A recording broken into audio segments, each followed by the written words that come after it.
अखंड ज्योति अप्रैल 2021 शीर्षक है पर्यावरण एवं विश्व शांति का सूत्रधार बना विश्वविद्यालय। विश्वविद्यालय परिसर से भाग 190। इस संसार में प्रत्येक प्राणी परमात्मा के द्वारा एक अद्भुत मौलिकता के साथ तैयार किया गया है। हर प्राणी के अस्तित्व का एक मौलिक व अद्वितीय कारण है, जिसकी अभिव्यक्ति ही उसके जीवन का परम उद्देश्य कही जा सकती है। अपने भीतर उपस्थित अद्वितीय संभावनाओं का जागरण मनुष्य के जीवन में एक ऐसी तृप्ति और संतुष्टि प्रदान करता है जिसकी तुलना किसी अन्य उपलब्धि से नहीं की जा सकती। देव संस्कृति विश्वविद्यालय प्रत्येक विद्यार्थी में अंतर्निहित इन्हीं संभावनाओं के जागरण के लिए प्रतिबद्ध रहता है। इसी कारण से देव संस्कृति विश्वविद्यालय में आयोजित होने वाली कार्यशालाएं सदैव एक नूतन व अभिनव उद्देश्य को ध्यान में रखकर आयोजित की जाती रही है। इसी क्रम में देव संस्कृति विश्वविद्यालय में एक 2 दिवसीय कार्यशाला का आयोजन महिला एवं बाल विकास मंत्रालय के साथ मिलकर किया गया है। इस कार्यशाला में उत्तराखंड की महिला एवं बाल विकास मंत्री श्रीमती रेखा आर्य, राष्ट्रीय बाल संरक्षण आयोग के अध्यक्ष डॉक्टर प्रियंक कानूनगो एवं स्वानाथ फाउंडेशन की अध्यक्षा श्रीमती श्रेया भारती उपस्थित रहे। कार्यक्रम की मुख्य अतिथि श्रीमती आर्य ने कहा कि भारतीय संस्कृति में अनाथ बच्चों के पालन की परंपरा बहुत पुरानी है और जब इस तरह के प्रयास, जिनका उद्देश्य अनाथ बच्चों को नई दिशा प्रदान करना है, गायत्री परिवार जैसे प्रतिष्ठित प्रतिष्ठान द्वारा किए जाते हैं, तो उसका प्रभाव संपूर्ण विश्व पर पड़ता है। इस अवसर पर देव संस्कृति विश्वविद्यालय के कुलपति जी ने कहा कि भारत देश का नाम ही भारत के नाम पर पड़ा, जिनका लालन पालन महर्षि कर्णव ने कुछ इसी तरह की परंपरा के आधार पर किया था। वे बोले कि भारत में 30 लाख बच्चे अनाथ हैं और मात्र 4 लाख बच्चों की देखभाल के लिए व्यवस्था उपलब्ध है। शेष 26 लाख बच्चों की देखभाल के लिए ऐसे प्रयास अपेक्षित हैं। इस अवसर पर राष्ट्रीय बाल विकास संरक्षण आयोग के अध्यक्ष डॉक्टर कानूनगो ने देव संस्कृति विश्वविद्यालय की व्यवस्था से प्रभावित होते हुए कहा कि भारत सरकार देव संस्कृति विश्वविद्यालय के साथ मिलकर अनाथ बच्चों के पालन पोषण एवं समुचित सांस्कृतिक विकास हेतु कार्य करना चाहेगी। उन्होंने इस हेतु एक प्रमाण पत्र पाठ्यक्रम प्रारंभ करने की भी इच्छा व्यक्त की, जिसे देव संस्कृति विश्वविद्यालय द्वारा सह स्वीकार किया गया। इस अवसर पर श्री प्रशांत हड़तालकर, देव संस्कृति विश्वविद्यालय के कुल सचिव श्री बलदाव देवांगन एवं सभी संघाध्यक्ष उपस्थित रहे। कुछ ऐसे ही महत्वपूर्ण सामयिक विषय को ध्यान में रखकर देव संस्कृति विश्वविद्यालय के पत्रकारिता एवं जनसंचार विभाग द्वारा ग्रामीण भारत और भारतीय विचारक विषय पर वेबिनार का आयोजन किया गया। इस वेबिनार का प्रारंभ पत्रकारिता एवं जनसंचार विभाग के विभागाध्यक्ष प्रोफेसर सुखनंदन सिंह द्वारा किया गया और उन्होंने ग्रामीण भारत के प्रमुख विचारकों के चिंतन को समझाने के बाद परम पूज्य गुरुदेव के ग्रामीण विकास से संबंधित प्रमुख सूत्रों की व्याख्या की। इस अवसर पर श्री के.पी. दुबे जी ने भी अपने विचार व्यक्त किए। इस कार्यशाला में जिन बिंदुओं पर विमर्श किया गया, उन बिंदुओं के समग्र अनुपालन से न केवल ग्रामीण विकास सुनिश्चित होगा, बल्कि राष्ट्र हित की भी पूर्ति हो सकेगी। इस तरह की कार्यशालाओं का उद्देश्य विकास के मार्ग पर प्रशस्त करने के अतिरिक्त भारतीय ऋषि परंपरा का पुनरुद्धार करना भी है। उल्लेखनीय है कि परम पूज्य गुरुदेव द्वारा प्रदत्त ग्राम्य विकास के सप्त सूत्र आज संपूर्ण भारत को एक नई व महत्वपूर्ण दिशा देते नजर आते हैं। इस अवसर पर देव संस्कृति विश्वविद्यालय के पर्यटन विभाग के विभागाध्यक्ष डॉक्टर अणुनेश पराशर, डॉक्टर उमाकांत इंदौलिया एवं श्रीमती नेहा भावसार भी उपस्थित रहे।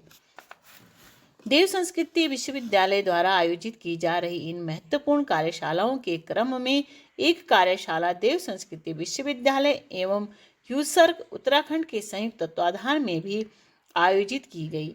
इस कार्यशाला का विषय निर्मल गंगा जन अभियान था और इसे देव संस्कृति विश्वविद्यालय के स्कूल ऑफ TCM द्वारा संयोजित किया गया था। इस अवसर पर कार्यशाला के मुख्य अतिथि श्री आनंदवर्धन, मुख्य सचिव उत्तराखंड, ने गंगा के स्वरूप, उसकी धारा, उसके भूगोल व उसके प्रति धार्मिक भावनाओं को वर्तमान परिप्रेक्ष्य में समझाया। इसके उपरांत देव संस्कृति विश्वविद्यालय के प्रति कुलपति जी ने निर्मल गंगा जन अभियान में सन्निहित आध्यात्मिक भाव से सबको अवगत कराया एवं गंगा और गायत्री के मध्य संबंध पर प्रकाश डाला। इस कार्यशाला में भाग लेने वाले सदस्यों के प्रति धन्यवाद ज्ञापित करते हुए स्कूल के डीन प्रोफेसर अभय सक्सेना ने देव संस्कृति विश्वविद्यालय के कुलपति कुल सचिव को भी धन्यवाद दिया।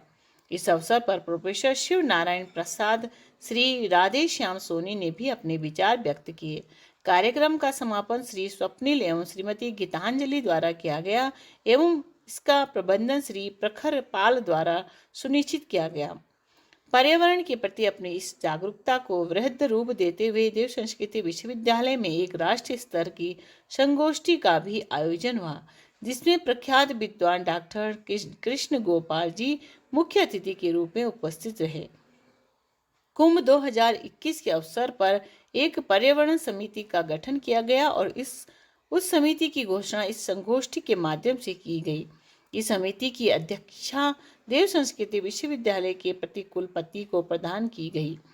इस अवसर पर उत्तराखंड के भूतपूर्व वन महानिरीक्षक डॉक्टर रघुवीर सिंह रावत, महंत स्वामी रूपेंद्र प्रकाश एवं हरिद्वार के प्रथम महापौर श्री मनोज गर्ग जी भी उपस्थित रहे।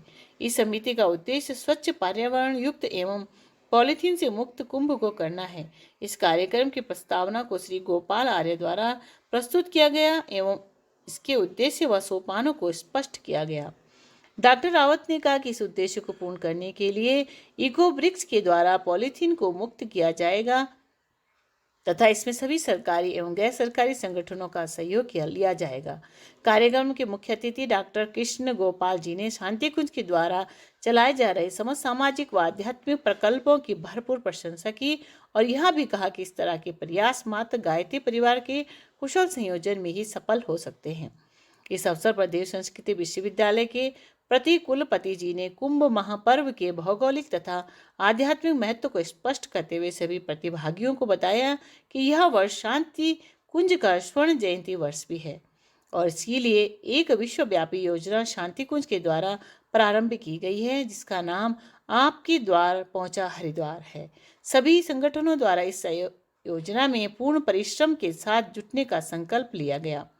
देव संस्कृति विश्वविद्यालय को अंतर्राष्ट्रीय स्तर पर एक महत्वपूर्ण उपलब्धि विगत दिनों प्राप्त हुई, जब संयुक्त राष्ट्र संघ द्वारा आयोजित एक विश्व प्रार्थना सभा में देव संस्कृति विश्वविद्यालय के प्रति कुलपति जी को आमंत्रित किया गया। इस आयोजन का मूल उद्देश्य यह था कि विश्व के सभी धर्म परस्पर मिलकर शांति व सद्भावपूर्ण संबंध स्थापित कर सके। अपने संदेश में प्रति कुलपति जी ने परम पूज्य गुरुदेव एवं परम वंदनीय माता जी के विचारों को रखा और सभी प्रतिभागियों को गायत्री मंत्र के अर्थ से अवगत कराया। उन्होंने कहा, आज विश्व में ऐसे चुनौतीपूर्ण समय में सभी को एकजुट होकर के प्रार्थना द्वारा सकारात्मक वातावरण निर्मित करने की आवश्यकता है। इस प्रार्थना सभा में संयुक्त राष्ट्र संघ के रिलीजन फॉर पीस प्रकल्प की महासचिव प्रोफेसर अजाक अराम, बहाई धर्म के अध्यक्ष वीटरेस, पारसी धर्म के श्री होमी, यहूदी धर्म से रब्बाई जोसेफ ओट्सनिक, बौद्ध धर्म से केविची सोनिगो, ईसाई धर्म से कार्डिनल जॉन, कार्डिनल डेन, कार्डिनल फाउलर, मुस्लिम धर्म से इमाम मजीद, इमाम अली अब्बास, सिख धर्म से भाई मोहिंदर सिंह ने भाग लिया। श्रद्धेय कुलाधिपति डॉक्टर प्रणव पांडे जी ने इसे देव संस्कृति विश्वविद्यालय के लिए एक उल्लेखनीय उपलब्धि घोषित किया।